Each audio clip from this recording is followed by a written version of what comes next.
জনাব সোহরাব হোসেন, মনিরুজ্জামান সোহরাব। প্রস্তুত থাকবে জাকারিয়া আল মেহরাব, চেয়ারম্যান কাউন্সিল ইউনিয়ন। একটি মোবাইল হারিয়ে গেছে, যদি কেউ পেয়ে থাকেন স্টেজে জমা দিবেন। প্রতীক আছে, আরে কোন সে প্রতীক আছে? তারেক রহমানের আমাদের হাজির গণপুরে গণস্থাপুরে।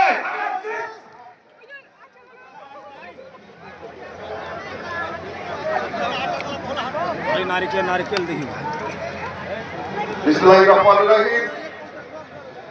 আসন্ন প্রদেশ নির্বাচন উপলক্ষে আজকের এই বিশাল নির্বাচনী জনসভার সম্মানিত সভাপতি আশরাফুল হক চাচা, আজকে প্রধান আকর্ষণ এবং প্রধান অতিথির আসর অলঙ্কৃত করেছেন নাটোর গ্রামাঞ্চল বলাহাটের মাননীয় ভূমি মাননীয় মানুষের নেতা ধানের শীষের কান্ডারি